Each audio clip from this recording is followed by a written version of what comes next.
चलिए, जय Hind, good morning all of you. तो कैसे हैं आप लोग? आई होप कि आप लोग अच्छे होंगे और नए जोश और उमंग के साथ आप लोग तैयारी कर रहे होंगे, ठीक है। क्योंकि आपका फॉर्म फिलअप अब स्टार्ट हो गया है और बिल्कुल भी समय नहीं मिलेगा मेरे भाई। अब बिल्कुल आप लोग तैयार हो जाएंगे, ठीक है। मैं शुरुआत से ही चिल्ला चिल्ला करके आप लोगों को कह रहा हूं कि आप लोग अच्छे ढंग से तैयारी कीजिए, जल्दी तैयारी कीजिए, आपको समय नहीं मिलेगा। अब बिल्कुल भी समय नहीं है, फॉर्म भी फिलअप अब हो रहा है, ठीक है। इसलिए आपको जो है अच्छे ढंग से तैयारी करना है, ठीक है। और साथ ही साथ मैं एक दो बुक आपको रिकमेंड करूंगा, ठीक है, जो कि आपका खान सर का जो पॉकेट जीके है, बहुत ही अच्छा बुक आया है थ्योरी के साथ साथ, और उस बुक को आप लोग जो है पूरा रट जाएंगे। इसके साथ साथ जो है ज्ञान बिंदु का भी एक जो है आपका बुक आया है, जिसमें से टोटल जो है सोल्यूशन के साथ दिया गया है, प्रीवियस ईयर क्वेश्चन के साथ दिया गया, ठीक है। तो समय रहते हुए आप लोग दोनों बुक को ले लेंगे, ठीक है, उसको अच्छे ढंग से तैयारी करेंगे। साथ ही साथ हम लोग जो है एक्स्ट्रा इधर से आप लोग को बता ही रहे हैं, करा ही रहे हैं, तो इन सारी बातों को आपको जो है देखते हुए, ध्यान देते हुए चलना है, ठीक है। चलिए, आज हम लोग जो है 28 नंबर क्लास को हम लोग कंटिन्यू करेंगे। इसके पहले आपका सभी क्लास हो चुका है, ठीक है। और साथ ही साथ बिहार स्पेशल जीके से आपका 30 क्लास जो है आप लोग करा दिए हैं। तो जो लोग न्यू स्टूडेंट हैं, चैनल को सब्सक्राइब नहीं किए, सबसे पहले चैनल को सब्सक्राइब करके जुड़ जाएंगे, बेल आइकन को प्रेस कर देंगे, ताकि जब भी क्लास आपका लाइव हो या अपलोड हो, उसका नोटिफिकेशन आपको सबसे पहले मिले। चलिए, आइए क्लास को हम लोग कंटिन्यू करते हैं। पहला क्वेश्चन देखेंगे, और ये जितने भी क्वेश्चन हैं सभी आपके जो है एनसीईआरटी बेस पर टोटल क्वेश्चन आधारित है, और सभी आपके एनसीईआरटी क्वेश्चन है। इसलिए आपको क्लास को लास्ट तक देखना है, तभी आपको सारा चीज समझ में आएगा।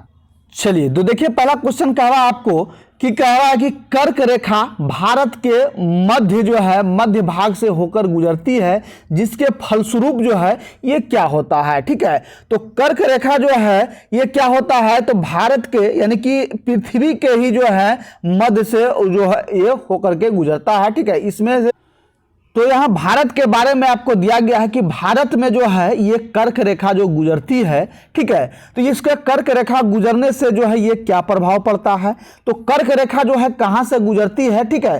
तो कर्क रेखा यदि देखेंगे तो ये आपका जो है इस तरह से आपका भारत हो गया, ठीक है। एक ऐसे ही नक्शा आपको हम बना देते हैं, ठीक है। इस तरह से आपका जो है ये आपका भारत हो गया, ठीक है। और इस तरह से देखेंगे, ठीक है, इस तरह से नीचे थोड़ा जगह नहीं हुआ, ठीक है। तो यहां से देखेंगे इस तरह से आपका जो है ये पार होता है, ठीक है। इस तरह से पार होता है, और इसमें जो है कौन कौन सा राज्य आता है तो देखेंगे, तो यहां आपका जो है ये आपका गुजरात हो गया, गुजरात आ जाता है। तो यहां जो है आकर के जो ये लाइन सटता है, ये कुछ राजस्थान के जो लाइन में टच होता है। इसके बाद जो है मध्य प्रदेश का जो है ये मध्य प्रदेश यहां हो जाएगा, ठीक है। नक्शा सही से नहीं बन पाया, थोड़ा ध्यान देंगे आप लोग। तो ये मध्य प्रदेश का टच भी करता है। इसके बाद देखेंगे तो ये आगे आगे जाकर के आपका जो है यहां झारखंड को भी टच करता है, ठीक है। झारखंड को टच करता है। इसके बाद छत्तीसगढ़ को टच करता है, ठीक है। इसके बाद जो है पश्चिम बंगाल को टच करता है, ठीक है। इसके बाद जो है त्रिपुरा को टच करता है, और यहां जब आएंगे ये सब में, तो यहां आपको त्रिपुरा और जो है मिजोरम को टच करते हुए चला जाता है। तो टोटल जो है हम लोग बात करेंगे, तो टोटल भारत के 8 राज्यों को जो है, ठीक है, 8 राज्यों को क्रॉस होकर जो है ये कर्क रेखा जाती है, ठीक है। जब ये कर्क रेखा गुजरता है, ठीक है, तो जहां जहां से गुजरता है तो यहां क्या होता है, तो यही पूछा जा रहा है कि ठीक है तो ये आपका जो है क्या होता है, तो ये क्या होता है, तो ये आपके जो है कि देश के दक्षिणी आधे भाग में उष्णकटिबंधीय जलवायु जो है ये पाई जाती है, ठीक है। जो ये कर्क रेखा गुजरता है इसके दक्षिणी भाग में, ठीक है, दक्षिणी किधर हो गया, नीचे की ओर दक्षिण हो जाएगा, ऊपर की ओर उत्तर हो जाएगा, ठीक है। तो दक्षिणी भाग में जो है क्या होता है, तो ये आपका जो है उष्णकटिबंधीय जलवायु पाई जाती है, ठीक है। उष्णकटिबंधीय क्या होता है, उष्णकटिबंधीय में होता है कि सबसे अधिक जो है गर्मी जो है ये होता है, ठीक है। गर्म क्षेत्र हो जाता है जिसके जलवायु परिवर्तन में थोड़ा कठिनाई होती है, तो ये सभी चीजें जो है ये कर्क रेखा के कारण से होता है, ठीक है। यहां तक आप लोग क्लियर हैं। बिल्कुल ही आसान भाषाओं में आपको समझाते हुए चलते हैं ताकि जो है सारा क्वेश्चन आपको यही याद होता चला जाएगा, ठीक है। तो ये आप देखेंगे उष्णकटिबंधीय क्षेत्र जो है ये भारत के दक्षिणी भागों में, यानी कि कर्क रेखा जहां जहां से गुजरता है उसके दक्षिणी भागों में जो है उष्णकटिबंधीय क्षेत्र आपका कहलाता है। तो बी नंबर आपका राइट आंसर हो जाएगा। चलिए नेक्स्ट सवाल के हम लोग बढ़ेंगे। दूसरा देखेंगे कि शिवालिक का विस्तार जो है ये कहां से कहां तक है, ठीक है। शिवालिक का विस्तार आपका जो है ये आप देखेंगे कि पोतवार बेसिन और तीस्ता के मध्य जो है, तीस्ता के बीच है, ठीक है। पोतवार बेसिन और तीस्ता के बीच जो है शिवालिक का विस्तार है, ठीक है। चलिए नेक्स्ट देखेंगे 3 नंबर का, ठीक है। 3 नंबर में देखेंगे कि कोण मुद्रास्फीति को परिभाषित किया जाता है, ठीक है। कोण मुद्रास्फीति को जो है किससे परिभाषित किया जाता है, यह आपका जो है खाद्य मुद्रास्फीति तथा ईंधन मुद्रास्फीति दोनों को छोड़कर शीर्ष मुद्रास्फीति में जो है ये किया जाता है। डी नंबर आपका राइट आंसर हो जाएगा। चलिए नेक्स्ट 4 नंबर का देखेंगे कि हिंद महासागर तथा लाल सागर को कौन सी जल संधि जोड़ती है, ठीक है। हिंद महासागर और लाल सागर को जो है ये कौन सा जल संधि जोड़ता है, ये आप देखेंगे तो ये आपका जो है बाबुल मंदेब जो है ये, ठीक है। बाबुल मंदेब, ठीक है। बाबुल मंदेब जो है ये जल संधि ये जोड़ती है हिंद महासागर और लाल सागर को, ठीक है। सी नंबर आपका राइट आंसर हो जाएगा। चलिए नेक्स्ट 5 नंबर का देखेंगे कि रंगराजन समिति का संबंध किससे है, ठीक है।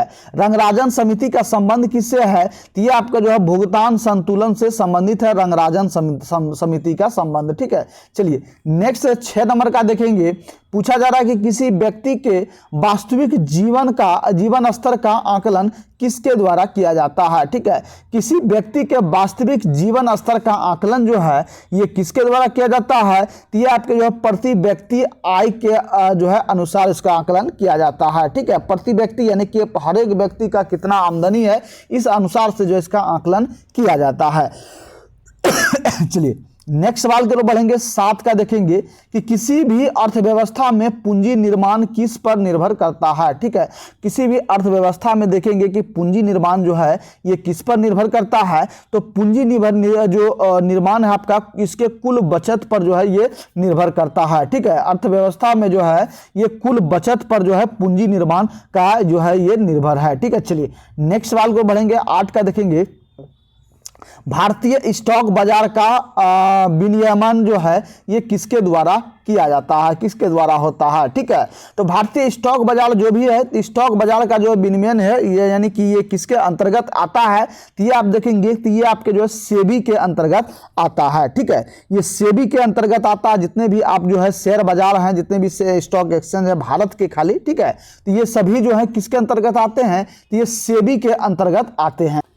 तो देखेंगे कि सेबी का फुल फॉर्म क्या होता है, सेबी का अर्थ क्या होता है, तो सेबी का अर्थ होता है आपका जो है security and exchange board of India, ठीक है। ये आपका जिसको जो है ये भारतीय प्रतिभूति और विनिमय बोर्ड भी इसको कहा जाता है, हिंदी में कहेंगे, और इंग्लिश में कहेंगे इसका फुल फॉर्म क्या होता है, जैसे कि आपका आरबीआई हो गया, रिजर्व बैंक ऑफ इंडिया, ठीक है।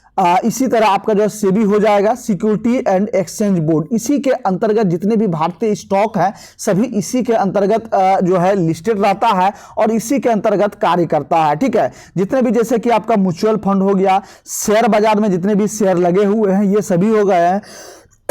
अन्य जो भी आपके जो है पैसे से यानी कि शेयर से जो भी लेन देन है ये सभी इसी के अंतर्गत आपका जो है आता है। चलिए नेक्स्ट सवाल के लिए बढ़ेंगे। 9 का देखेंगे कि भारत में पहली बार जो है ये मूल्य संवर्धित जो है कर ये कब लागू हुआ था, ठीक है। मूल्य संवर्धित कर यानी कि टैक्स जो है ये कब लागू हुआ था, तो ये आप देखेंगे ये आपका जो है 2005 ईस्वी में लागू हुआ था। बी नंबर आपका राइट आंसर हो जाएगा। चलिए नेक्स्ट सवाल को लोग बढ़ेंगे। 10 का देखेंगे कि ग्रीन मफलर का संबंध किससे है, ठीक है। ग्रीन मफलर का संबंध जो है ये किससे है, तो ग्रीन मफलर का संबंध आपका जो है ध्वनि प्रदूषण से है, ठीक है। सी नंबर आपका राइट आंसर हो जाएगा। चलिए नेक्स्ट 11 का देखेंगे। महासागर में ज्वार भाटा की उत्पत्ति का प्रमुख कारण निम्नलिखित में से कौन है? ठीक है, महासागर में जो ज्वार भाटा आता है इसकी उत्पत्ति का प्रमुख कारण क्या है? तो इसकी उत्पत्ति का प्रमुख कारण जो है सूर्य तथा चंद्रमा के गुरुत्वाकर्षण बल के कारण जो है, ये एक तरह से वेव के कारण जो है ये ज्वार भाटा आपका जो है समुद्र महासागर में ये होता है। ठीक है, सूर्य तथा चंद्रमा के गुरुत्वाकर्षण बल के कारण से सी नंबर आपका राइट आंसर हो जाएगा। चलिए नेक्स्ट 12 देखेंगे कि कौन सा राष्ट्रीय उद्यान एशियाई बब्बर शेरों के लिए प्रसिद्ध है। ठीक है, ये शेर के लिए जो है ये कौन सा राष्ट्रीय उद्यान प्रसिद्ध है? तो ये आप देखेंगे, ये आप जो है गिर जो है, ठीक है, गिर कहाँ है? गिर वन, ये गुजरात में है। ठीक है, गुजरात में जो है ये बब्बर शेर, ठीक है, शेर के लिए जो है ये प्रसिद्ध है। चलिए नेक्स्ट सवाल की ओर बढ़ेंगे। 13 का देखेंगे कि भारत में नई वन नीति कब लागू हुई थी? तो देखेंगे कि नई वन नीति जो है ये कब लागू हुआ था? तो ये आपका जो है 1988 ईस्वी में नई वन नीति लागू हुआ था। सी नंबर आपका राइट आंसर हो जाएगा। चलिए नेक्स्ट 14 का देखेंगे, निम्नलिखित में से ग्रेट लेक्स के अंतर्गत कौन सी झील जो है ये सम्मिलित नहीं है? ठीक है, ग्रेट लेक्स के अंतर्गत कौन सी झील सम्मिलित नहीं है? ये आपका जो है ग्रेट बैरियर रीफ जो है ये नहीं है। ठीक है, डी नंबर आपका राइट आंसर हो जाएगा। चलिए नेक्स्ट 15 का देखेंगे। 15 में देखिए पूछा गया है कि किसी राज्य में राष्ट्रपति शासन की घोषणा को मंजूरी देने वाला प्रस्ताव सांसद के दोनों सदनों द्वारा निम्न में से किस बहुमत द्वारा ये पारित किया जाता है? ठीक है, तो किस बहुमत द्वारा पारित किया जाता है? ठीक है, ये आपका जो है साधारण बहुमत द्वारा पारित किया जाता है। ए नंबर आपका राइट आंसर हो जाएगा। चलिए नेक्स्ट 16 का देखेंगे कि सर्वोच्च न्यायालय की स्थापना के संबंध में निम्नलिखित में से कौन सा कथन जो है ये सही है? ठीक है, तो सर्वोच्च न्यायालय की स्थापना के संबंध में कौन सा कथन जो है सही है ये आपको बताना है। ठीक है, तो ये आप देखेंगे, तो ये आपका जो है कलकत्ता में सर्वोच्च न्यायालय की स्थापना 1773 में रेगुलेटिंग एक्ट के द्वारा जो है ये की गई थी। तो मात्र ये आपका जो है ए नंबर ये राइट आंसर हो जाएगा। चलिए नेक्स्ट 17 का देखेंगे। 17 में देखिए पूछा जा रहा है कि किस संविधान संशोधन द्वारा राज्य लोक सेवा आयोग के सदस्यों की आयु सीमा के सदस्यों की, ठीक है, तो राज्य लोक सेवा आयोग के सदस्यों की आयु सीमा जो है 60 वर्ष से घटा करके बढ़ा करके 62 वर्ष कर दिया गया था। ठीक है, पहले इसका आयु जो है 60 वर्ष था, 2 वर्ष की वृद्धि हुआ, 62 वर्ष जो है कर दिया गया। तो कौन से संविधान संशोधन के द्वारा किया गया है? तो ये आपका जो है 41वां संविधान संशोधन अधिनियम के तहत जो इसको किया गया है। ए नंबर आपका राइट आंसर हो जाएगा। चलिए नेक्स्ट 18 का देखेंगे कि संसदीय प्रक्रिया में शून्यकाल के संदर्भ में निम्न में से कौन सा कथन जो है ये सत्य है? ठीक है, तो शून्यकाल के संदर्भ में जो है ये कौन सा कथन सत्य है? तो ये आपका जो है ये देखेंगे कि यह जो है भारत की देन है। ठीक है, शून्यकाल जो है ये भारत की देन है, ये कथन सही है। इसके बाद यह 1962 ईस्वी से जारी है, ये भी कथन सही है। यह अनौपचारिक साधन है जिसमें संसद सदस्य बिना पूर्व सूचना के मामले उठा सकते हैं। ठीक है, तो शून्यकाल में जो है जो भी जो है शून्यकाल जो है 1 घंटे का होता है। इनमें जो है क्या होता है कि संसद के में जो है कोई भी प्रश्न जो है ये उठा सकते हैं। तो इनमें देखेंगे तो सभी इसमें जो कथन जो है ये सत्य हैं। ठीक है, डी नंबर आपका राइट आंसर हो जाएगा। चलिए नेक्स्ट देखेंगे 19 का कि प्रोटेम्प्ट स्पीकर को कौन नियुक्त करता है? ठीक है, प्रोटेम्प्ट स्पीकर, ठीक है, प्रोटेम्प्ट स्पीकर को कौन नियुक्त करता है? तो ये आप देखेंगे कि भारत के राष्ट्रपति जो है ये नियुक्त करता है। ठीक है, तो संसद में देखेंगे कि जब जो है न्यू सांसद बनता है उस समय जो स्पीकर का पद खाली रहता है, तो स्पीकर के पद को जो है कि संसद की कार्यवाही को चालू करने के लिए, ठीक है, संसद की कार्यवाही को चालू रखने के लिए और नए सदस्यों को जो है ये शपथ जो है कौन दिलाता है? तो यही प्रोटेम्प्ट स्पीकर शपथ दिलाता है नए सदस्य को। ठीक है, तो जब तक पूरे जो सदस्य नहीं बन जाते हैं तब तक जो है सदन की कार्यवाही के लिए ये प्रोटेम्प्ट स्पीकर को चुना जाता है। तो और प्रोटेम्प्ट स्पीकर को जो है शपथ कौन दिलाता है? तो ये राष्ट्रपति दिलाते हैं। ठीक है, और जो है संसद में जो है जो नए सदस्य होंगे तो नए सदस्य के, ठीक है, नए सदस्य को ये शपथ कौन दिलाता है? तो ये देते हैं ये प्रोटेम्प्ट स्पीकर। ठीक है, ये ध्यान देना है आपको। चलिए नेक्स्ट सवाल को बढ़ेंगे। 20 का देखेंगे कि निम्नलिखित में से कौन सा कथन जो है सत्य नहीं है? ठीक है, इनमें कौन कथन सत्य नहीं है ये आपको बताना है। तो यहाँ देखेंगे कि राष्ट्रपति का मासिक वेतन 5 लाख रुपया, ये तो कथन सही है, ठीक है। इसके बाद अगर राष्ट्रपति का वेतन आयकर से मुक्त है, ठीक है, ये भी सही है। आयकर से मुक्त मतलब क्या है कि ये टैक्स फ्री है, ठीक है, ये टैक्स फ्री है, यानी कि राष्ट्रपति का जो भी वेतन मिलता है, आमदनी होता है, इस पर जो है कोई भी टैक्स नहीं लगता है, ये टैक्स फ्री रहता है।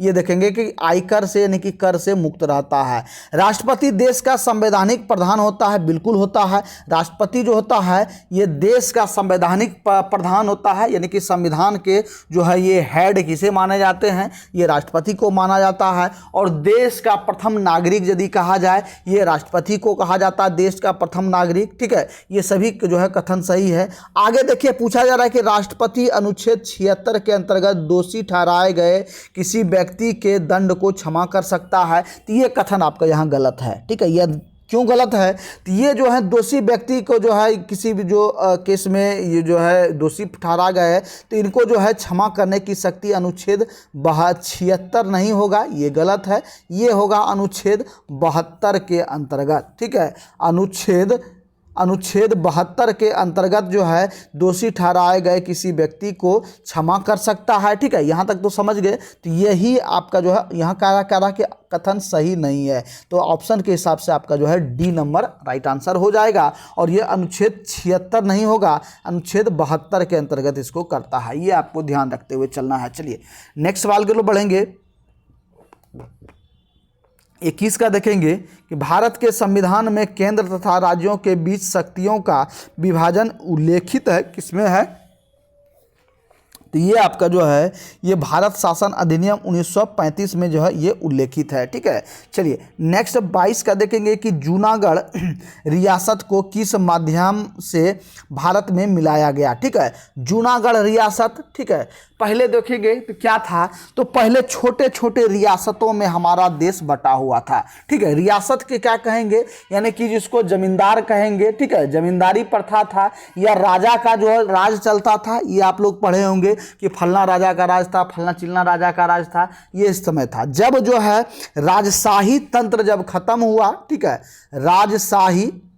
राजशाही तंत्र जब खत्म हुआ, तो यहाँ अब क्या हो गया, जब आज़ादी के बाद जो है क्या होगा, तो लोकतंत्र जो है आपका बना, ठीक है, लोकतंत्र बना। लोकतंत्र जब बना तो लोकतंत्र में क्या हुआ, इन छोटे छोटे राज्य जो थे, छोटे या बड़े जो भी थे, इन सभी राज्यों को मिला करके एक राज्यों का संघ बनाया गया, ठीक है। यानी कि सभी राज्य को मिला करके एक राज्य का संघ हम लोग बोल सकते हैं, राज्यों का संघ, ठीक है, संघ बनाया गया, जिसका नाम पड़ा आपका भारत, ठीक है। क्या पड़ा, भारत। इन जो है भारत क्या है, तो राज्यों का एक संघ है, ठीक है, सभी राज्यों को मिला दिया गया। तो इसमें क्या हुआ, जो भी रियासत थे या जो राजशाही क्षेत्र थे, इनको जो है मिला करके इसमें मिला लिया गया। तो यही पूछा जा रहा है कि जूनागढ़ जो रियासत है इसको जो है किससे मिलाया गया, ठीक है। तो जूनागढ़ रियासत को आपका जो है जनमत संग्रह के द्वारा जो है मिलाया गया, ठीक है। तो आपके मन में सवाल आ रहा है कि जनमत संग्रह क्या है, ठीक है। जन मतलब क्या होता है, जन मतलब होता है आपका लोग, ठीक है। जन मतलब लोग या व्यक्ति। मत मतलब क्या हो गया, मत मतलब हो गया मत यानी कि वोट, जिसको कहते हैं मतदान, ठीक है। मत देना यानी कि दान करना, ये आपका मतदान हो गया, ठीक है। वोट हो गया, मत मतलब हो गया वोट। संग्रह, संग्रह मतलब एकत्रित करना, ठीक है। संग्रह मतलब एकत्रित करना, एक जगह जो है करना। तो ये क्या हुआ कि जनमत संग्रह के अंतर्गत क्या हुआ कि जो गणमान्य व्यक्ति थे या सभी लोगों का जो जिस क्षेत्र में पड़ता था, उन सभी का जो है एक प्रस्ताव दिया गया कि आप लोग को जो है, आप लोगों को ये प्रस्ताव दिया जाता है कि आपका जो है राज्य जो है ये इस तरह से बन रहा है, भारत एक नया बन रहा है, ठीक है। इसमें आपको भी सम्मिलित होना है, इसमें आपकी लोग की क्या राय है, आप लोग जो है मत के अनुसार से अपना मतदान करेंगे, या आप जाना चाहेंगे या नहीं जाना चाहेंगे, ठीक है। तो इस तरह से जो है ये जनमत संग्रह के अंतर्गत हुआ, और ये संग्रह किया जो है सभी लोगों ने, ये भारत के पक्ष में जो है ये इसको दिया गया था, ठीक है। तो ये इस तरह से हुआ, ठीक है। तो ये ध्यान देंगे, आप लोग जो है समझ गए होंगे। इसके बाद पुलिस कार्रवाई में क्या होगा, तो पुलिस कार्रवाई में जो है पुलिस के द्वारा जबरन जो है इस पे, यानी कि जबरन नहीं कर सकते हैं कि पुलिस कार्रवाई के द्वारा यानी कि कानून को मनवाते हुए इसको अधिकार में लेना हो जाएगा। विलय पत्र में एक घोषणा के तहत दिया गया, और इस जो है विलय पत्र भी इस तरह भी होता है। विलय पत्र में जो है इसको विलय कर लिया जाता है, यानी कि राजा या जो वहाँ के राजा है वो और यहाँ के जो है दोनों एक जो है पत्र पे हस्ताक्षर करेंगे कि हाँ आज से हम दोनों जो है एक हो गए, मिल गए। विलय मतलब क्या होता है, मिलना, ठीक है। बिलियन आप लोग पढ़े होंगे, बिलियन, तो बिलियन मतलब क्या होता है, मिलना या घोल कहेंगे, ठीक है। इस तरह विलय पत्र हो गया, एक दो आपस में मिलजुल के रहना, मिल होना, ठीक है। तो ये सभी आपका जो है होता है। तो जनमत संग्रह आप लोग समझ गए होंगे, ठीक है। चलिए नेक्स्ट सवाल को बढ़ेंगे। 23 का देखेंगे कि भारत की 22 भाषाओं का उल्लेख किस अनुसूची में किया गया है, ठीक है। भारत के 22 भाषाओं का उल्लेख जो है किस अनुसूची में किया गया है, तो भाषाओं का आप लोग याद पढ़े होंगे, याद होगा कि भाषाओं का उल्लेख जो है ये किस अनुच्छेद में है, तो ये आपके जो है देखेंगे तो 8वीं अनुसूची में इसका उल्लेख है, ठीक है। किसमें, 8वीं अनुसूची में। ये सारे क्वेश्चन आप लोग पढ़े हुए हैं, लेकिन आपको जो है रेंडमली आपको जो है याद नहीं रहता है, और सिर्फ आपको रिवीजन करते हुए चलना है, देखते हुए चलना है सरसरी निगाहों से, तो आपको सारा क्वेश्चन आपको याद होते चला जाएगा। चलिए नेक्स्ट 24 नंबर का देखेंगे कि वैदिक काल में अपराधियों को पकड़ने का कार्य करता था, कौन करता था, ठीक है। वैदिक काल में जो है जो अपराधी होता था उसको कौन पकड़ता था, ठीक है। अभी तो हम लोग जो है पुलिस को जो है भेज देते हैं, ठीक है, पुलिस जो है जाकर के भेज देते हैं, लेकिन उस समय जो क्या कहलाता था उस समय भी सेना था, ठीक है, सेना था, सिपाही था, और अभी हम लोग क्या है कहते हैं इसको जो है सीधा तर नाम आपको जो देते हैं ये पुलिस देते हैं। पुलिस में भी अनेक जो है होते हैं, अधिकारी हैं, सिपाही हैं, सभी रैंक होते हैं, ठीक है। तो उस समय उसी के अकॉर्डिंग जो है उसमें क्या कहा जाता था, इसको उग्र कहा जाता था, ठीक है। उग्र को जो है ये उग्र को जो है अपराधियों को पकड़ने का जो है ये कार्य करता था, ठीक है। ये आपको ध्यान देना है। चलिए नेक्स्ट सवाल को बढ़ेंगे। 25 का देखेंगे कि द्वितीय क्रम के प्रमुख जैन तीर्थकर जो है ये कौन थे, ठीक है। तो सेकंड जो है कौन थे, तो ये आपका जो है अजीतनाथ था, ठीक है। डी नंबर आपका जो है राइट आंसर हो जाएगा, अजीतनाथ हो जाएगा। चलिए नेक्स्ट सवाल को बढ़ेंगे। 26 का देखेंगे कि वैष्णव धर्म के विषय में प्रारंभिक जानकारी जो है ये कहाँ मिलती है। वैष्णव धर्म के संबंध में प्रारंभिक जानकारी जो है ये कहाँ मिलती है, तो ये आपको उपनिषद में मिलता है। चलिए नेक्स्ट 27 का देखेंगे कि अशोक के किस शिलालेख में आत्मनियंत्रण की शिक्षा दी गई है, ठीक है। आत्मनियंत्रण की शिक्षा जो अशोक के किस शिलालेख में दी गई है, तो ये आपके जो 6ठा शिलालेख में दिया गया है। चलिए नेक्स्ट 28 का देखेंगे कि मानवीय जनसंख्या के श्रेष्ठ जीवन यापन के लिए निम्न में से कौन सा कदम सर्वाधिक महत्वपूर्ण है, ठीक है। तो ये आपका जो है ये वनारोपण हो जाएगा, ए नंबर आपका राइट आंसर हो जाएगा। चलिए 29 का देखेंगे कि विजयनगर आने वाला प्रमुख विदेशी यात्री अब्दुल रज्जाक किस देश का निवासी था, तो ये आपका जो है ये फारस का था। चलिए नेक्स्ट सवाल को बढ़ेंगे। 30 का देखेंगे कि अकबर ने हरम दल से अपने को पूर्णतः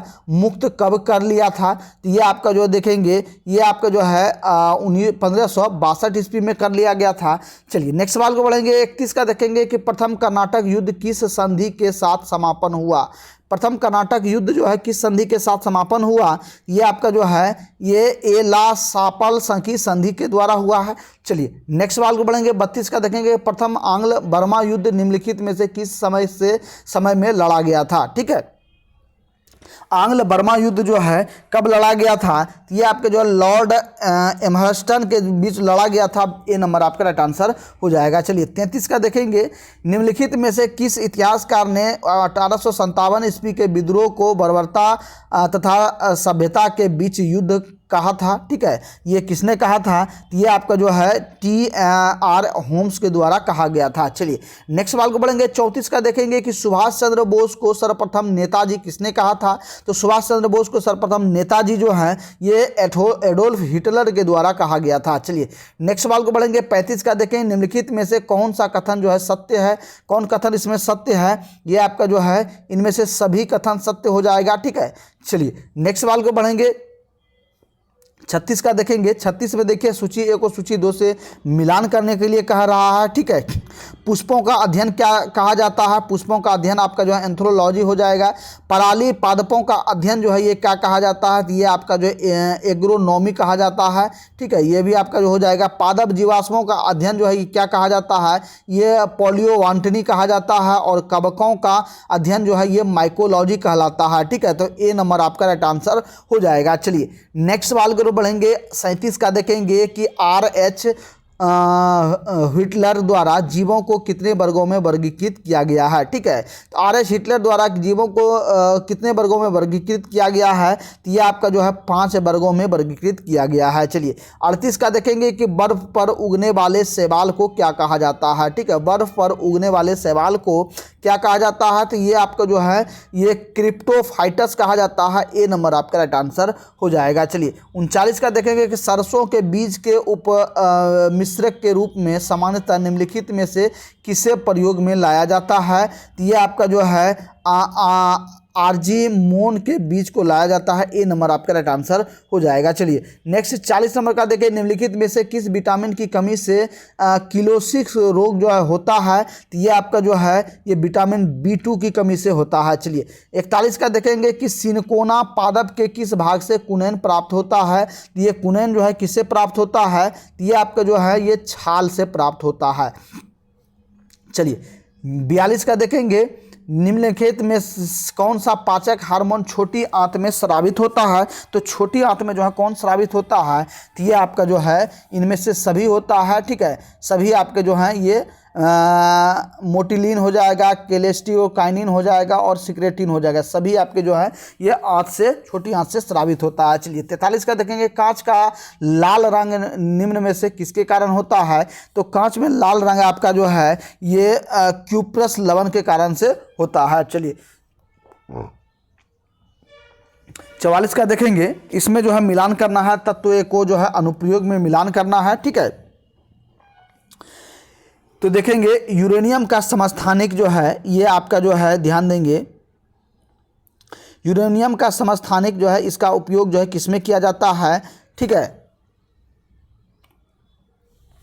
तो यूरेनियम का समस्थानिक, यूरेनियम का उपयोग अधिकतर आप देखेंगे कि ये नाभिकीय ईंधन में किया जाता है। इसके बाद देखेंगे कि कोबाल्ट का उपयोग किस में किया जाता है? कोबाल्ट 16 देखेंगे कैंसर के इलाज के लिए किया जाता है। आयोडीन का जो है ये उपयोग किस में किया जाता है? आयोडीन का जो है आपका जो है ये गलगंड में किया जाता है, यानी कि गले के संबंधित रोग के लिए जो है ये आयोडीन का उपयोग किया जाता है। और रेडियम का जो है ये द्वितीय कैंसर के उपयोग के लिए किया जाता है, ठीक है। ये आपको जो है ऑप्शन के हिसाब से आपका बी नंबर राइट आंसर हो जाएगा। चलिए नेक्स्ट 45 का देखेंगे, आवर्त सारणी के समूह को उत्कृष्ट गैसों का समूह कहते हैं, ठीक है। ये कौन से गैस का समूह हो जाएगा?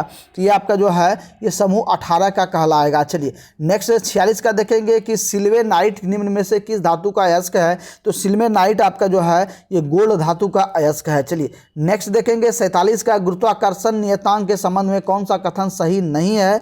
ठीक है, तो ये आपका जो है यह एक अदिश राशि है, ठीक है। ये अदिश नहीं होगा, सदिश होगा, ठीक है, सदिश हो जाएगा। ये आपको ध्यान है, बी नंबर आपका राइट आंसर हो जाएगा। चलिए 48 का देखेंगे कि निम्न में से कौन सा अनुप्रस्थ तरंग का उदाहरण है? तो अनुप्रस्थ तरंग का उदाहरण जो है ये आपका भूकंपीय तरंगों में एस तरंग जो हो जाएगा। ए नंबर आपका राइट आंसर हो जाएगा। चलिए 49 नंबर का देखेंगे और आज के क्लास का लास्ट सवाल है कि निम्नलिखित में से किस चुंबकीय तरंग का उपयोग नाभिकीय अभिक्रिया तथा कृत्रिम रेडियो सक्रियता में किया जाता है? तो ये आपका जो है देखेंगे ये आपका जो है गामा किरण का उपयोग किया जाता है, ठीक है। तो फ्रेंड्स आप लोग कमेंट करके बताएंगे आज का क्लास कैसा लगा। और यदि आप लोग जो है पैड कोर्स को ज्वाइन करना चाहते हैं जहां टोटल PDF आपको दिया जाता है और ज्ञान बिंदु का कंप्लीट क्लास प्लस जो है PDF आपको मिलेगा, तो फटाफट से आप लोग इस नंबर पर इंक्वायरी करेंगे 62 035 40 262, ठीक है। इस नंबर पर इंक्वायरी करके मात्र 99 रुपये पेमेंट करके आप लोग जो है इस पैड कोर्स को ज्वाइन